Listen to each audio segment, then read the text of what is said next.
Fréquence Évasion, Midi-Pyrénées, Languedoc-Roussillon, Provence-Alpes-Côte d'Azur. Loisirs, culture, environnement, économie. Sur Fréquence Évasion, l'info dans le Sud est sans limite. Fréquence Évasion, la culture du Grand Sud. Dans quelques instants, dossier spécial sur Fréquence Évasion, nous allons parler du nucléaire en compagnie de Marc Saint-Armand de l'association Sortir du nucléaire. À tout de suite. Radio Fréquence Évasion, Principauté de Monaco, Grand Sud. Vous aimez le mystère, le paranormal, vous avez vécu une expérience, dites-nous-le. Contactez Fréquence Évasion. Cliquez sur Programme et Paranormal Fréquence Évasion. www.fréquenceévasion.com. Fréquence Évasion. Nous sommes en compagnie de Marc Saint-Armand. Bonjour et merci d'être avec nous. Bonjour. Alors pourriez-vous nous présenter en quelques mots l'association Sortir du nucléaire ? Bien, l'association Sortir du nucléaire a été créée il y a 13 ans maintenant avec plusieurs collectifs, plusieurs associations locales qui se sont regroupées pour essayer de trouver quelque chose en commun pour lutter contre le nucléaire, sachant que les associations s'étaient battues contre le nucléaire, mais rien n'avait tenu très longtemps pour dans les relations, etc. Donc il y a 13 ans, cette affaire de réseau a réussi à se constituer. D'accord. Alors nous étions rencontrés il y a quelque temps sur cette antenne lors de l'incident de Pierre-Latte justement. Où en est-on aujourd'hui ? Eh bien, sur les déformations, en fait ce qui s'était passé, c'était des déformations de gaines combustibles et là-dessus, bon, ça continue de toute façon. Alors, des nouveaux incidents, il n'y en a pas eu, mais il y en aura d'autres, puisque de toute façon c'est inéluctable. Les mécanismes de découverte de cuves remontent les grappes de combustible et ça c'est technique et c'est des déformations. Les contraintes mécaniques font que ce problème se reproduira encore et encore. Alors il y avait une barre de radium en suspension à l'époque. Voilà, c'est ça. Oui. Il y avait même deux grappes c'était des assemblages combustibles qui étaient suspendus. Oui. Le problème a été résolu ?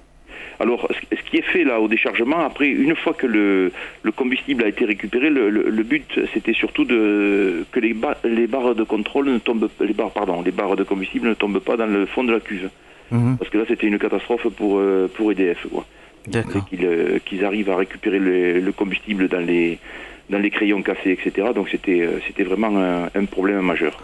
Et aujourd'hui, il n'y a plus de risque, Pierre-Latte. Aujourd'hui, donc tant qu'on ne touche à rien, c'est à peu près correct. Le problème, c'est à l'arrêt du réacteur et quand on veut décharger le combustible, c'est à ce moment-là que simplement à l'ouverture du cœur, c'est là que peuvent se produire les incidents et ça s'est produit donc plusieurs fois, c'est 3 fois en France déjà. Et ça s'est produit où exactement ?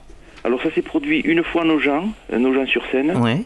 Et la troisième, j'ai plus le souvenir. Il y a sur trois centrales différentes. Ouais. Quelle est la situation du parc nucléaire aujourd'hui en France en général ? Eh bien, le parc aujourd'hui est particulièrement dégradé. On avait déjà dénoncé ça il y a 10 ans. On avait produit un texte au niveau du réseau pour dénoncer ce phénomène. C'est que les contraintes physiques radioactives et thermiques sont tellement importantes que les composants du réacteur se déforment, se corrodent et s'abîment.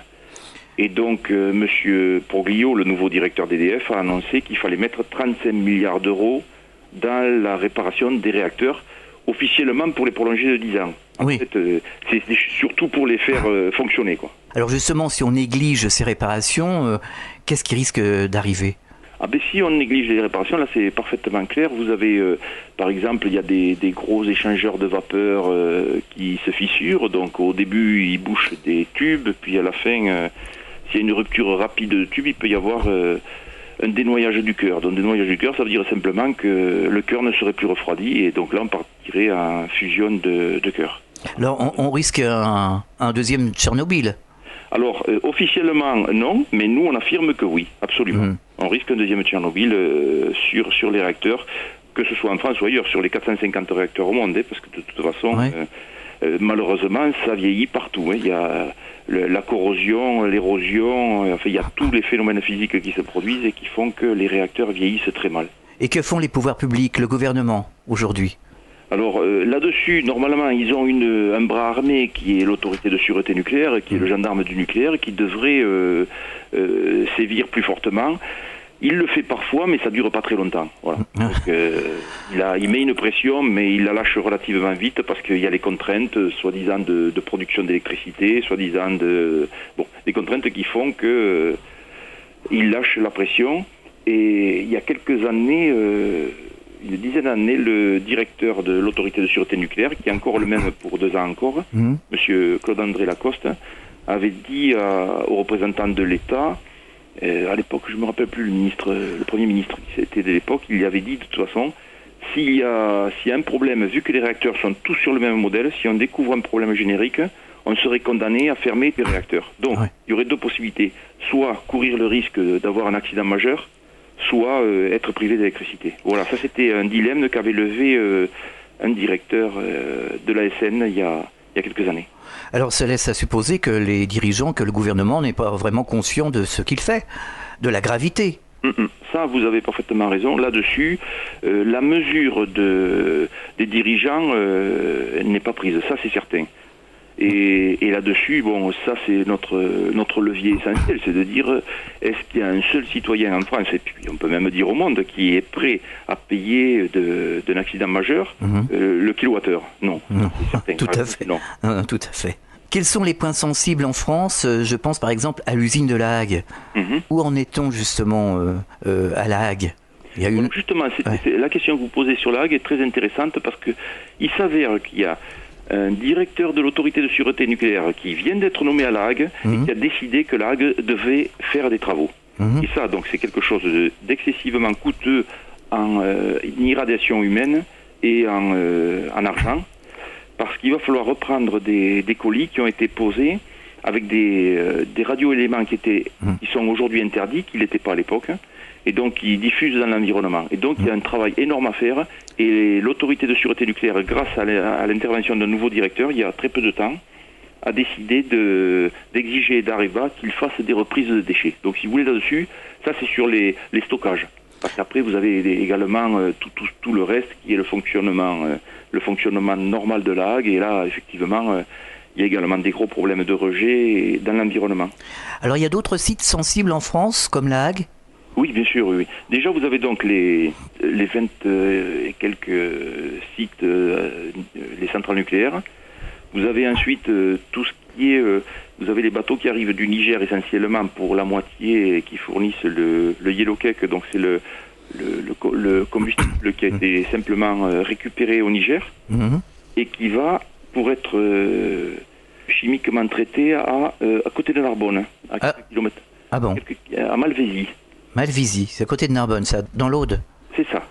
Et donc là, il y a des stockages dans des bacs avec de la radioactivité depuis des années. En fait, c'est quelque chose de très très pollué. Ouais. Et il y a un bassin qui a une digue à lâcher il y a quelques années. Et donc toute la radioactivité s'est répandue dans l'environnement. En fait, il y a de très gros soucis. Ensuite, bon, vous remontez par chez vous, là, sur le Rhône, et vous avez les transformations successives pour le combustible.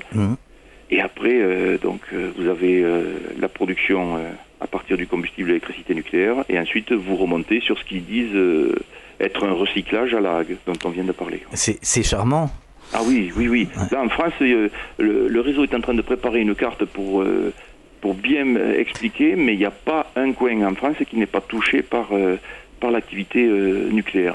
Alors est-ce que les populations, je pense justement dans les environs de Pierrelatte sur le Rhône ou alors à Narbonne, réagissent? Alors localement, pas bien. Pas bien parce que déjà, si on prend le cas de Narbonne, c'est pareil à Pierrelatte et à La Hague. Il y a beaucoup de salariés, beaucoup de proches des riverains qui travaillent dans les sites nucléaires. Et donc, si vous voulez, pour eux, c'est le gagne-pain, et c'est un peu ce qu'on a vu à Tchernobyl, c'est-à-dire Tchernobyl explose. Et des ouvriers manifestent pour la réouverture de Tchernobyl parce qu'ils ont besoin de travailler. Voilà. Oui, mais aujourd'hui, on sait très bien ce que ça donne. On a eu l'exemple avec Tchernobyl. On va pas aller travailler pour aller à la mort. Si vous voulez, le problème c'est ça, c'est que aujourd'hui le besoin de travailler continue. Là, l'expérience des salariés russes était terrible parce que c'était des gens qui avaient été victimes à leur chair de Tchernobyl et qui exigeaient la réouverture. Donc si vous voulez, aujourd'hui c'est ça, quoi. La difficulté, c'est qu'il y a une omerta autour des sites nucléaires à cause de cette proximité parentale et directe parfois des salariés de l'industrie nucléaire. Et puis il y a également aussi l'achat des communautés riveraines par des taxes. Donc ça c'est quelque chose que peu d'élus résistent, quoi. En fait, on est dans une situation incroyable. Ah, totalement. Et cette situation-là, a beau être dénoncée, elle fait partie des absurdités parce qu'il y en a quand même pas mal. Il y a qu'à voir ce qui s'est fait avec le forage de pétrole en grande profondeur en mer, alors que c'était scientifiquement rigoureusement interdit. On peut le faire, voilà. On peut aujourd'hui faire des absurdités, aller dans le mur, on peut y aller. On constate une augmentation des cancers de 300%. Oui. Donc est-ce que ça a un rapport avec justement le nucléaire, à votre avis? Donc justement, par rapport à ça, il y a l'association des malades à la thyroïde qui a attaqué, par l'intermédiaire de la juge Berthela Geoffroy, celle qui a mené sur le sang contaminé, Crèche Jacob, etc. Et donc, il y a eu une attaque qui a été faite des malades à la thyroïde pour mensonge d'État quand le nuage est passé sur la France en 86. Donc, normalement, théoriquement, sur les données qui étaient dans les centres médicaux, on devait avoir des cancers de la thyroïde au bout de 15 ans, et les premiers sont apparus au bout de 7 ans. Les cancers thyroïdiens. En fait, il y a des explications techniques dessus par rapport à ce qui s'est dégagé du réacteur de Tchernobyl. Donc il y a des explications. Des iode à vie très courtes, très violentes qui ont attaqué les thyroïdes. Donc si vous voulez, là-dessus, il y a une multiplication par un facteur 10 de la prise de l'évothyrox en France. Donc ça veut dire que l'évothyrox, c'est l'hormone de remplacement pour la thyroïde, suite à des ablations ou à des traitements thyroïdiens. Donc il y a un facteur de 10 depuis Tchernobyl. Voilà. Et ça, au cours du procès, si un jour il se fait, parce que de toute façon il y a, vous le savez, la volonté de supprimer les juges d'instruction, et également de ne pas faire démarrer ce procès sur Tchernobyl qui est retardé, sachant que ça fait quand même 4 ans que le professeur Pellerin, celui qui avait arrêté le nuage à la frontière de la France, là, en 86, est mis en examen, mais le procès n'a pas encore démarré, voilà, sur cette affaire des malades thyroïdes. Donc si vous voulez, une chose est sûre, c'est qu'en France, la seule étude épidémiologique qui a été menée autour de la Hague, par le professeur Jean-François Viel il y a une douzaine d'années, a montré un excès de cancer de leucémie chez les enfants, dont les mères avaient fréquenté les plages ou avaient consommé des coquillages de... Ah oui, à la Grande Motte, je crois, non? Ça, c'était à la Hague. À la Hague, oui, parce qu'on a eu, il y a eu des problèmes sur les plages languedociens, notamment à la Grande Motte, et puis je sais plus où. Oui, ça, vous avez eu un problème également. En fait, si vous voulez, là, sur ce problème de la Hague, donc, dès que les premiers résultats ont été produits par le professeur Jean-François Viel, l'INSERM qui finançait a coupé les financements. D'accord. Donc, le professeur a continué avec 40 médecins bénévoles, il a mené son étude au bout et il l'a produite dans le British Medical Journal. Donc, c'est une revue de notoriété internationale. Et... malgré ça, en France, on a continué de dire qu'il n'y avait pas de problème et que tout allait très bien. On a été la risée du monde quand même parce qu'au niveau mondial, le British Medical Journal, il y avait des relectures, etc. Donc c'était quelque chose de parfaitement fiable qui avait été fourni, quoi.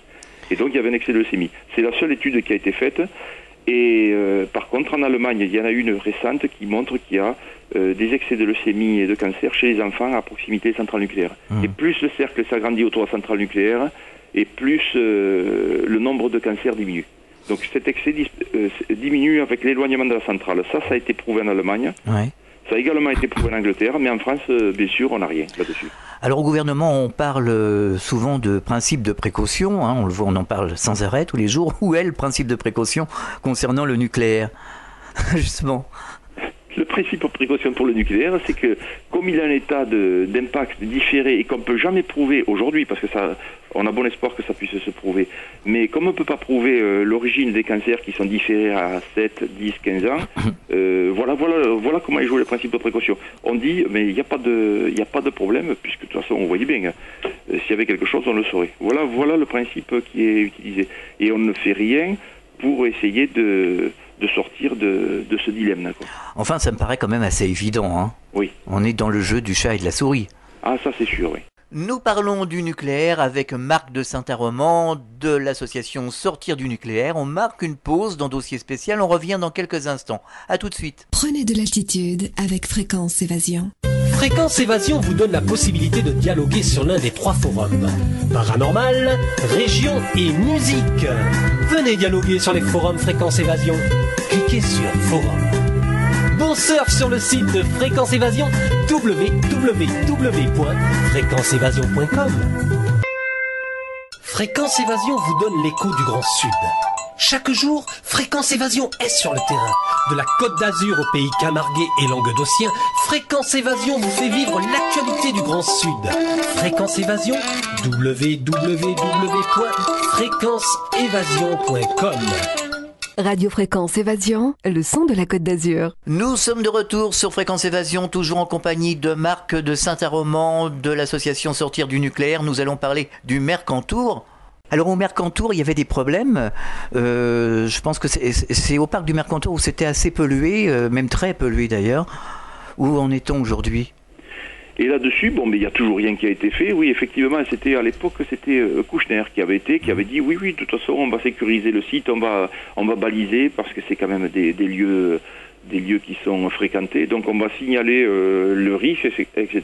Et bon, il a quitté le gouvernement, puis il n'a rien fait. Quoi. Il y a aujourd'hui rien qui n'est fait dans le Mercantour. Et ça, c'était des retombées de Tchernobyl qui avait c'est ça, ouais. Contamination. En fait, ils sont en train de nous transformer la France en poubelle, quoi. Et malheureusement, oui. Et à un moment donné, ils ont essayé de prendre la Russie pour poubelle. Vous avez dû en entendre parler. Oui. Donc voilà, alors, mais ça marche pas. Grâce à Greenpeace et à l'intervention de gens courageux, les exportations ne peuvent plus se produire. Bon, les faits exacts, on ne le sait pas, puisque c'est le secret défense qui est mis en avant.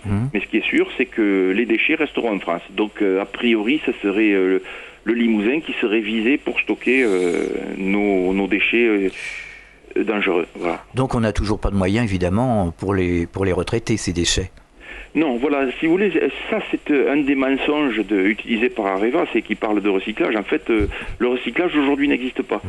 Et dans tout ce qui est stocké, il y a une radioactivité très très importante, avec des toxicités plus ou moins élevées. Mais ce qui est sûr, c'est qu'au fur et à mesure des désintégrations et au fur et à mesure que le temps passe, chaque radioélément se transforme en d'autres radioéléments qui ont d'autres propriétés physiques et chimiques, qui ont d'autres radiations, etc. Donc, si vous voulez, c'est un magma immonde qui est en train qui a été mis en place. La radioactivité était prisonnière de la roche. On l'a extraite à grands coups de pétrole et d'eau, parce qu'il faut beaucoup d'eau aussi. Au Niger, on utilise énormément d'eau pour produire le yellow cake dont je parlais tout à l'heure. Ouais. Il faut également beaucoup d'eau. Toute cette eau, on la contamine. Et ensuite, tout ce cycle fait que on libère la radioactivité de la roche. Et là, c'est un des problèmes qui est levé aujourd'hui au Niger, c'est que la radioactivité est dans l'environnement et contamine les populations. Elle était prisonnière de la roche, là elle se retrouve libre en poussière, donc elle est emportée par les vents, elle percole dans le sol et elle contamine les nappes phréatiques. Alors on n'arrive pas à comprendre cette attitude vis-à-vis des gouvernants, du gouvernement actuel et précédent, parce que finalement tous les gouvernements qui se succèdent ne font pas grand-chose. Et on n'arrive pas à comprendre aussi l'attitude des lobbies, parce que de toute façon eux aussi seront touchés. Et ça, vous avez absolument raison, parce que là, les premiers touchés, c'était les travailleurs. Donc, ce qu'ils ont fait, ils ont protégé les travailleurs. Petit à petit, ils les ont sortis des travaux irradiants quand ils étaient dans les sociétés.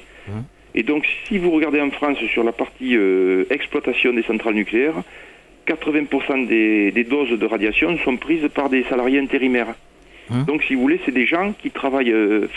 soit ils y restent, ils en font une spécialité, alors là c'est catastrophique parce qu'ils meurent très jeunes, soit ils passent très peu de temps et donc ils sont comptabilisés nulle part en irradiation. J'ai rencontré des personnes comme ça dans des entreprises qui avaient travaillé quelques jours, quelques mois dans les centrales nucléaires, mais qui la plupart en étaient partis parce que ça leur faisait peur. Il y a de quoi. Ah oui. Ça c'est clair. D'ailleurs, ça nous fait froid dans le dos quand on entend tout ce que vous nous dites. Bien qu'on en soit conscient, nous, mais il faut essayer de sensibiliser le plus possible l'opinion publique. Voilà. Et si vous voulez, c'est un peu l'objectif du réseau, c'est d'informer sur la réalité qui est occultée par Areva, tous les mensonges d'EDF, etc. Et on travaille énormément à ça. Et la difficulté, c'est que on est dans un cas où nous, on pose simplement des faits, c'est factuel, c'est la vérité. Et de l'autre, il y a un mythe qui est créé, une image, donc nucléaire propre, etc. Un exemple, le PR. Le PR, il consomme des quantités, mais c'est des milliards de mètres cubes. Donc il est très très gros. En fait, il sera très gros, peut-être, parce que visiblement, il n'est pas encore en service et il ne le sera pas de sitôt. Et les puissances qui sont prévues sur ce réacteur font que on est obligé d'enrichir le combustible à des taux très importants. Ça n'a jamais été fait à ce niveau-là au niveau mondial. Et donc, il y a des gens qui affirment déjà que ça ne pourra pas se faire. Donc, si vous voulez, il y a ce problème-là. Et ce qui s'est passé avec le changement climatique, c'est que l'EPR n'a pas été fait sur le continent. Il a été fait en bordure de mer. Il demande tellement d'eau qu'il a été fait en bordure de mer. Par exemple, nous, ici, sur la Garonne, on a 2 réacteurs. Et il y a des moments, l'été, ils sont obligés d'en arrêter un parce qu'il n'y a pas suffisamment d'eau. Et à un moment donné, ils se sont fait même peur parce qu'ils risquaient de perdre la source froide, comme ils disent. Donc c'est la perte de refroidissement du réacteur. Donc si vous voulez, même à l'arrêt, le réacteur a besoin d'eau. Il a besoin de beaucoup d'eau. Qu'il soit en fonctionnement ou à l'arrêt, il a besoin de beaucoup d'eau pour être refroidi. Et donc le changement climatique, les réchauffements, tous les aléas qu'on voit actuellement ont fait que soit on risquait l'inondation sur les réacteurs en bordure de fleuve, soit on risquait la sécheresse. Et là, donc, ils ont pris le compromis de mettre l'EPR en bordure d'océan. Alors, les réacteurs du côté de Toulouse, vous voulez parler de Golfech? C'est ça, voilà. Réacteur de Golfech, oui. D'accord. Oui. Donc, elle se maintient, cette centrale, ou elle est un peu brinque-ballante? Eh bien, écoutez, ils n'arrêtent pas d'affirmer que c'est une des plus performantes de France. En fait, c'est pas vrai. Il y a des fissurations au niveau des gaines de combustible, comme ailleurs. Il y a des fissurations au niveau ce dont je parlais tout à l'heure, des échangeurs de vapeur, donc des générateurs de vapeur. Et si vous voulez, elle est comme le reste du parc nucléaire. Les pressions, les irradiations, etc. font que c'est le même. C'est ce que j'ai évoqué aussi, c'est que tout est affecté par les contraintes physiques, thermiques et radioactives. Alors concrètement, à sortir du nucléaire, vous faites des actions sur le terrain.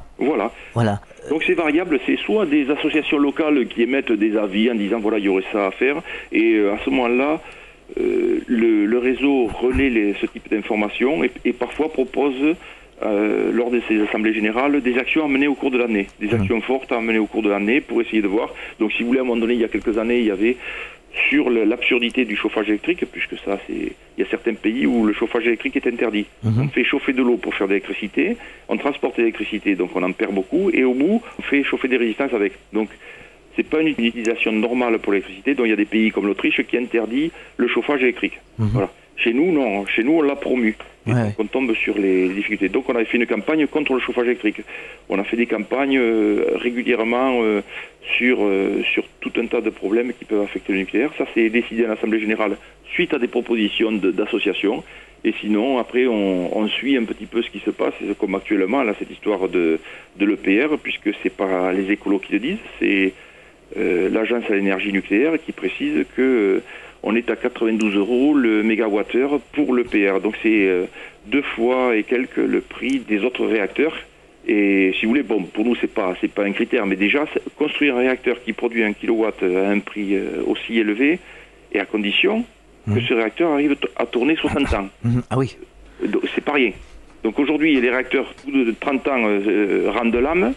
On va investir des milliards d'euros pour essayer de les rallonger de 10 ans. Mais là, ils prévoient un réacteur sur le papier à 60 ans. Et à 60 ans, le prix du kilowatt serait de 92 € par mégawattheure. D'accord. Millions de wattheures. Donc si vous voulez, tout ça, c'est des choses qui font que nous, on utilise tout ça et pour essayer de faire basculer les politiques. Mais bon, on n'est pas au bout du compte, puisque le Grenelle 2 ne devait pas traiter de la question nucléaire. La seule chose qu'il a traité, c'est pour exclure les enquêtes publiques en cas d'augmentation substantielle de rejet, qu'ils soient radioactifs, chimiques ou thermiques dans les fleuves. Donc ça, c'est le Grenelle 2 qui le prévoit dans un texte, et bon, on s'est battu là-dessus au niveau national pour essayer de faire sauter ce texte.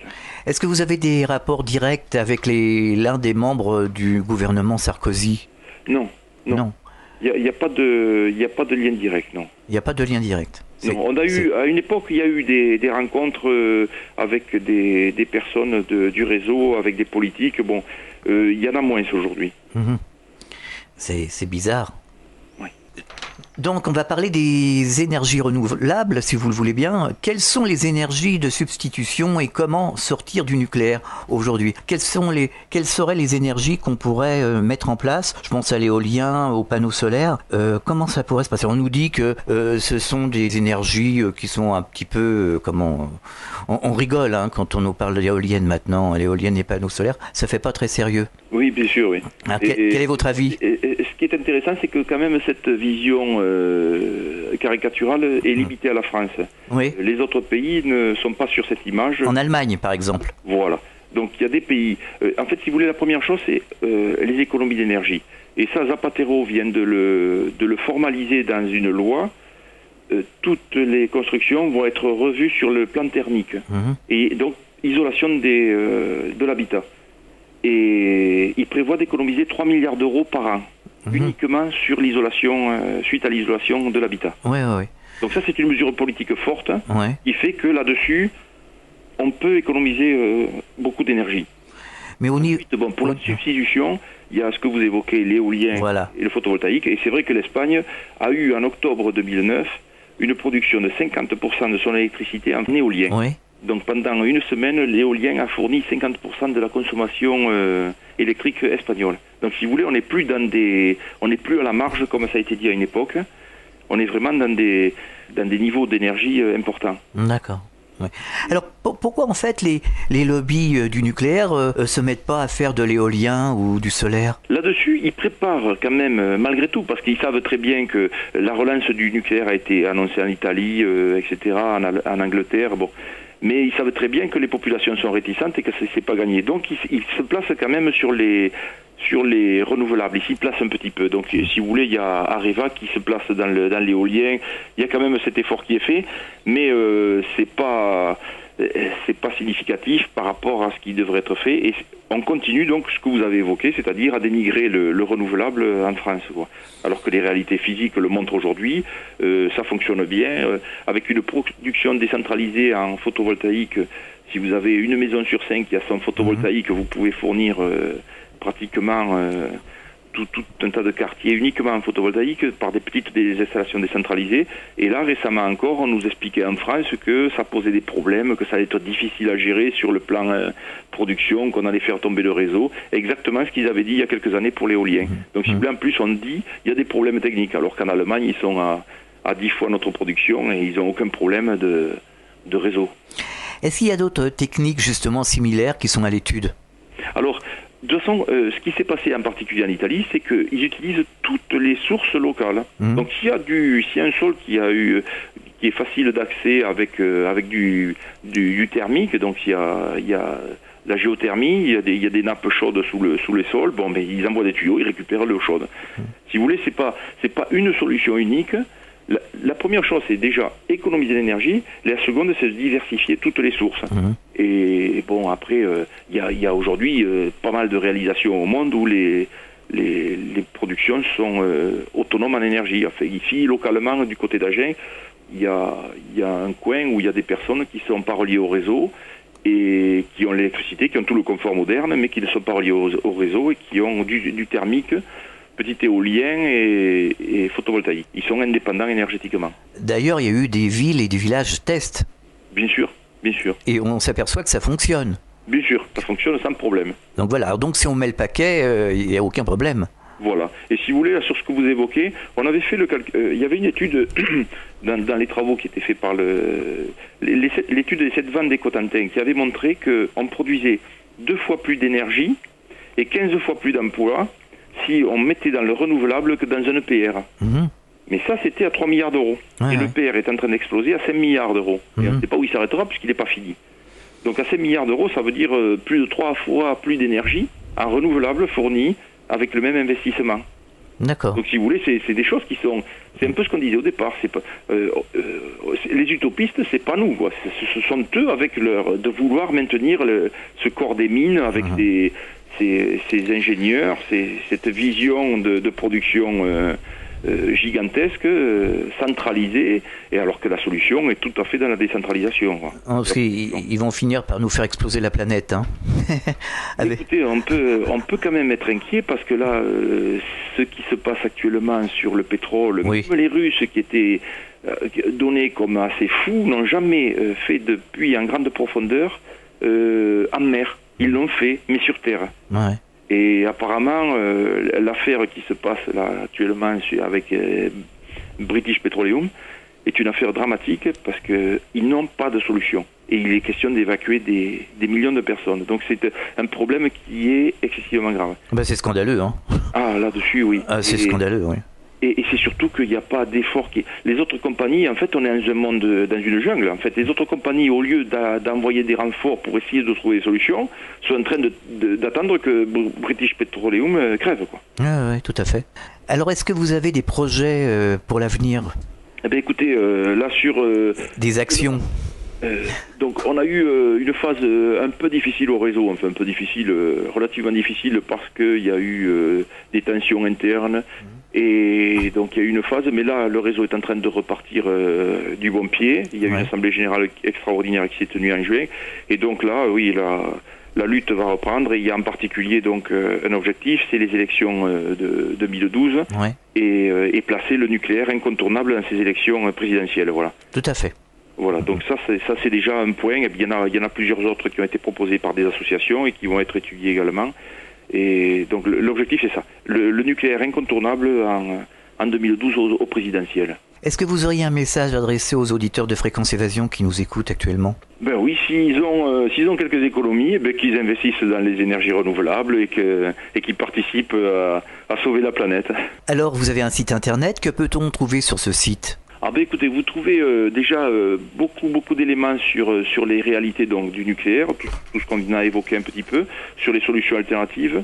Il y a également toutes les associations locales qui ont des relais si elles le souhaitent. Donc par exemple, vous parliez de Golfech, nous on a un lien où on a produit des travaux sur les rejets de tritium, etc. Donc si vous voulez, les associations locales, que ce soit à Brénilly sur le démantèlement de la centrale, à Lague, ou par chez vous, il y a tout ça, vous pouvez savoir ce qui se passe localement près de chez vous en matière de nucléaire et éventuellement si les gens sont motivés en plus que de vouloir investir leurs économies dans les économies d'énergie et les énergies renouvelables, et en plus ils peuvent donc se rallier à des luttes locales, puisqu'il y a à peu près sur tout le territoire français, il y a quand même 27 000 personnes individuelles qui adhèrent au réseau. Donc ça veut dire que il y en a forcément près de chez elles, de celles qui vous écoutent, quoi. Alors vous allez nous donner l'adresse de votre site internet? Alors c'est sortir du nucléaire, en un seul mot, sortir du nucléaire. Et là-dessus, n'importe quelle recherche internet vous donnera le... Sur Google par exemple. Sortir du nucléaire. D'accord. Vous avez un numéro de téléphone? Alors le téléphone c'est le 04 78 28 29 22. Eh bien, Marc de Saint-Armand, merci d'avoir participé à cette émission sur Fréquence Évasion. Vous revenez quand vous voulez? Entendu, je remercie, c'est moi qui vous remercie, et puis à bientôt. À très bientôt. Au revoir. Fréquence Évasion.